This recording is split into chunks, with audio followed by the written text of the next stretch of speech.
अब अंधभक्त कहाँ मर गए? मोदी सरकार का अब क्यों चुप बैठी है? क्यों दे रहे हैं इसको टिकट? तेज बहादुर यादव का टिकट काट सकते हो तो ये क्यों? क्योंकि ये बीजेपी से चुनाव लड़ रहा है। या लोकतंत्र के लिए खतरे की बात। सारे प्रशासनिक अधिकारी बीजेपी में शामिल हो जाएंगे। लोकतंत्र की हत्या तो इन्होंने हत्या क्या लोकतंत्र बेच दिया है। अगर ये देश का मीडिया नहीं बिका हुआ तो क्या है? ये दलाली कर रहे हैं इस सरकार की, इस मोदी की और अमित शाह की दलाली कर रहे हैं लोग। ये देश हित के लिए नहीं लड़ रहे, अपने जेब हित के लिए लड़ रहे हैं। ये मजदूर भाई यहाँ जो देश के खड़े हैं ना, इनके लिए काम नहीं कर रहे हैं। तेजर पांडे अभी और भी ढूंढ रहे हैं, धर्म को नहीं मानते, ये सिर्फ सत्ता के भूखे हैं। देश को अगर मोदी जी अगर और 5 साल रह गए, पाकिस्तान से बुरा हाल करके जाएंगे। थाली का क्यों बजाएंगे? थाली में राशन रहेगा तभी तो बजाएंगे। क्या जमीन जानेंगे हकीकत को? गरीबों की गरीबी क्या जानेंगे? ये आप लोगों ने ही तो बनाया है। नून रोटी खाएंगे, मोदी को प्रधानमंत्री बनाएंगे। बना लो, सारा देश बेच दिया इन लोगों ने। अरे रेलवे था, गरीब मजदूरों ने वोट ज्यादा दिया था। अभी इनकी नजर देश के सोने पर है। सारा देश तो इन्होंने बेच दिया। आज भी देश को बचाने के लिए पहले इंसानियत लाओ। कोई धर्म लाओ या मजहब लाओ या कुछ भी लाओ, पहले इंसान लाओ। लाइव टीवी, सच सबसे आगे।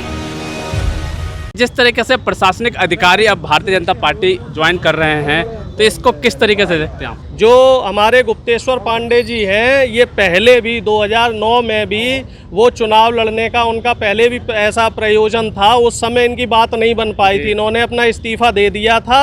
और जब इनका चुनाव लड़ने का जब मामला इनकी सेटिंग नहीं बन पाई तो इन्होंने इस्तीफा अपना वापस ले लिया। लेकिन इस बार इन्होंने वो वाला काम नहीं किया। इस बार पहले पूरा कंफर्मेशन ले ली और अब इन्होंने वीआरएस के लिए अप्लाई कर दिया है। तो ये लोकतंत्र के लिए खतरे की बात है। इस तरीके से तो सारे प्रशासनिक अधिकारी बीजेपी में शामिल हो जाएंगे। बीजेपी वैसे भी प्रशासनिक अधिकारियों को अपने पक्ष में ले लेती है, उन पे हर तरीके का दबाव डालने का काम करती है। अब अंधभक्त कहाँ मर गए? मोदी सरकार का अब क्यों चुप बैठी है? क्यों दे रहे हैं इसको टिकट? अरे इसका भी नष्ट करो, इसे बाहर करो। जब तुम सरकारी नौकरी वाले आदमी का, तेज बहादुर यादव का टिकट काट सकते हो, उसे बाहर से हटा सकते हो, तो ये क्यों? क्योंकि ये बीजेपी से चुनाव लड़ रहा है या बीजेपी समर्पित पार्टी से चुनाव लड़ रहा है। इसलिए इन लोगों को आज़ादी मिली हुई है कि लोकतंत्र, आप कहते हैं लोकतंत्र की हत्या तो इन्होंने हत्या क्या लोकतंत्र बेच दिया है।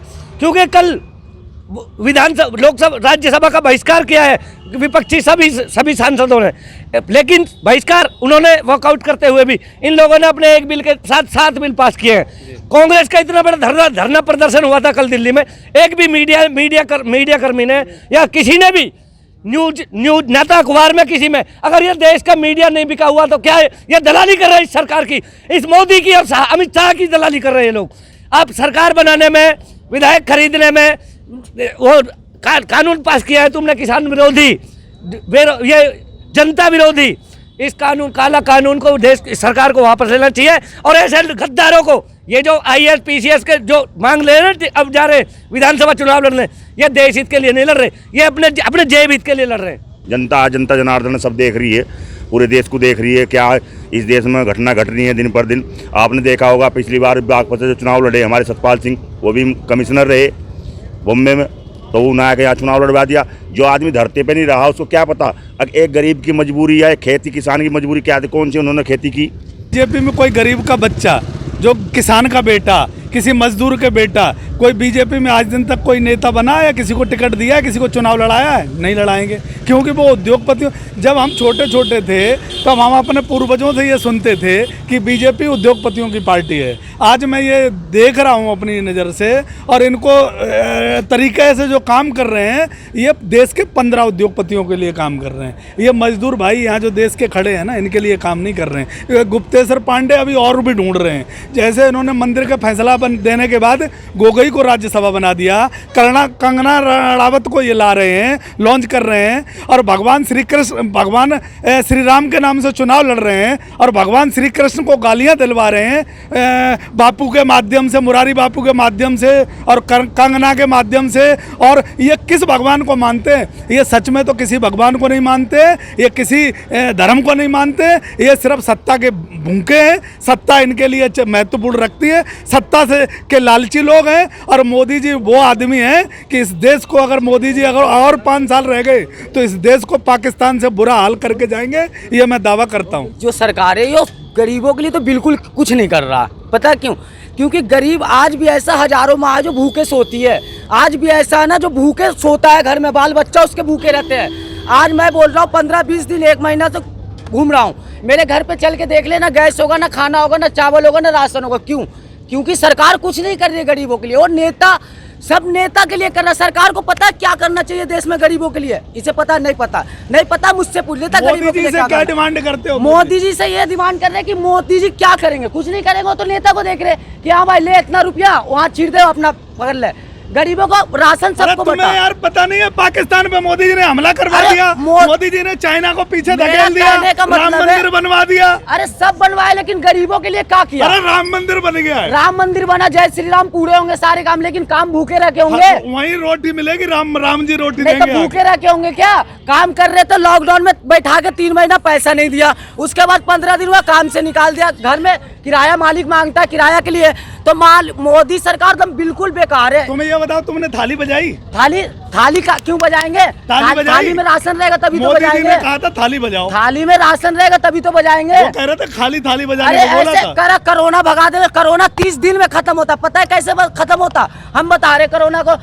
सारे फौजी 75 तरह के फौजी टाइप फोर्स अपना सेक्रेटरी के लिए ले रखे हैं, और रोड पे हम लोग को भेज रहे सफाई कर, ये कर कोरोना भगा। अबे सब फौजी को ला रोड पे, सबको घर में बंद कर 30 दिन के लिए, जांच करवा, कोरोना वहां से मिटा, सबको भूखे रह के कोरोना मिटेगा। मोदी जी ने देश के लिए क्या किया है? गरीबों पर सिर्फ अत्याचार किया है, गरीबों को भुखमरी ला दी।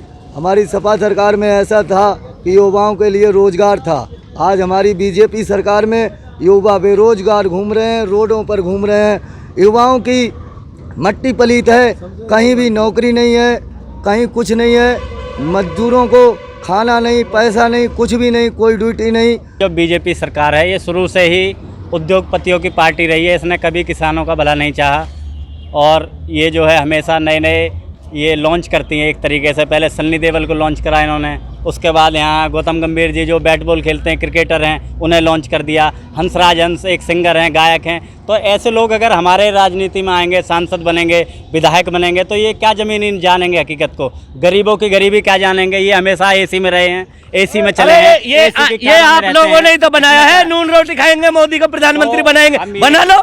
सारा देश बेच दिया इन लोगों ने। क्या कर दिया तुम? अरे रेलवे था जो गरीब के लिए था, क्या सस्ता किराया, आज साला निजीकरण करते हुए इन लोगों ने क्या कर दिया? अरे अब खाओ नून रोटी, आओ लेटो सड़क पे।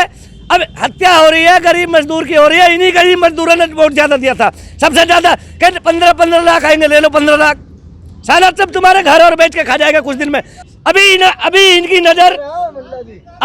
नजर देश के सोने पर है, किसके पास कितना सोना है। कह दिया ना, अभी कुछ दिन पहले कहा था मोदी जी ने कि जब युद्ध हुआ था तो माता बहनों ने अपने गहने निकाल के दे दिए थे, क्योंकि देश में बेचने के लिए तो अब इनके पास बचा है नहीं कुछ, सारा देश तो इन्होंने बेच दिया। अब लोग औरतों का जो, और हमारी औरतों के पास या लोगों के पास जो गहना है वो बेचने के उसकी नजर में भाई साहब, सबसे पहली बात है, आज भी देश को बचाने के लिए हमें नौजवानों की जरूरत है, इंसानों की जरूरत है। पहले इंसानियत लाओ, फिर कोई धर्म लाओ या मजहब लाओ या कुछ भी लाओ, पहले इंसान लाओ। और इंसान देश को बचाने के लिए कांधे से कांधे मिला लो। हिंदू, मुस्लिम, क्रिश्चियन, ईसाई ये मत करो, और कांधे से कांधे मिला लो और देश को बचा लो। सबसे पहला मेरा काम देश को बचाना काम है। इससे पहले अगर आपको इंदिरा गांधी जी का दौर याद हो, बहुत प्रचलित स्टोरी है, किरण बेदी जी ने इंदिरा गांधी जी की कार कनॉट प्लेस से उठवा दी थी। किरण बेदी उस समय दिल्ली में आईपीएस ऑफिसर थी, और इंदिरा गांधी जी ने उनको अपने घर पे बुलाया। तो किरण बेदी जी को अपनी बायोग्राफी में किरण बेदी जी ने कहा था कि मुझे ऐसा लग रहा था कि मुझे सस्पेंड किया जाएगा, लेकिन इंदिरा गांधी जी ने उनकी ईमानदारी के लिए उनकी प्रशंसा की और उनको अपने साथ भोजन करवाया था। एक दौर तो वो था सत्ता का, कि सत्ता उस समय ईमानदार अधिकारियों की कद्र करती थी। और आज का दौर कैसा है? जो ईमानदार अधिकारी है, या तो उसको निलंबित कर दिया जाता है, या उसको मार दिया जाता है, या उस पर मेंटल प्रेशर बनाया जाता है कि आप सरकार के हिसाब से काम करें। ब्यूरोक्रेसी में आप देख लीजिए, जुडिशरी में आप देख लीजिए, प्रशासनिक सेवा में देख लीजिए, किसी भी विभाग में देख लीजिए, इस समय मौजूदा बीजेपी सरकार ने प्रशासन को और अधिकारियों को अपने हिसाब से चलाने का काम कर लिया है। जो इस बात को नहीं मान रहा है उसको हटाया जा रहा है। इतने सरकारी अधिकारी हैं, वो इस बीजेपी सरकार को घोटाला बताने का, घोटाला कैसे होगा, किस चीज़ में घोटाला होगा, घोटाले का रास्ता बताते हैं। और इसलिए मोदी जी जो है अपने अपने शासन और सत्ता और अपने आसपास ऐसे नेता रखना चाहते हैं। अब ये तुम ये कैमरा कमा के देख लो, ये मोदी जी का स्वच्छ भारत अभियान है। यहाँ सुनो, जिस जगह पे आप खड़े हो, यहाँ पार्षद बीजेपी का, मेयर बीजेपी का, विधायक बीजेपी का, सांसद बीजेपी का, मुख्यमंत्री बीजेपी का और प्रधानमंत्री बीजेपी का। ये वो इलाका है, यहाँ घोटाले पे घोटाला निकलेगा। अगर ये देखा जाए, ये भारत की वो ऐतिहासिक जगह है जहाँ उद्योग नगरी कहा जाता है। और यहाँ मैं ये कहता हूँ कि मोदी जी को ऐसे आदमी चाहिए जो मोदी जी अगर ईमानदार हैं तो उसकी शिवराज सिंह की मुख्यमंत्री की करवा ले व्यापम की जांच, मोदी जी कोरोना की घोटाले की जांच करवा ले। हमारे योगी आदित्यनाथ पे इतने सारे आरोप लग रहे हैं, मथुरा में घोटाला हुआ, लखनऊ में पीएफ घोटाला हुआ, बिजली घोटाला हुआ, ये रोज घोटाले पे घोटाले हो रहे हैं। कि अब ये 69,000 जो शिक्षकों का घोटाला था, इस पे जिन अधिकारियों ने बात उठाई है उनको दबा दिया गया। तो भैया मोदी जी को घोटाले में जो साथ देगा, मोदी जी को घोटाले का रास्ता बताएगा, मोदी जी उसको समर्थन करते हैं, उसको अपनी पार्टी में लेते हैं, उसके लिए टिकट देते हैं। गरीब आदमी की यहाँ कोई जगह नहीं, गरीब आदमी का इनसे कोई सरोकार नहीं। लाइव टीवी, सच सबसे आगे।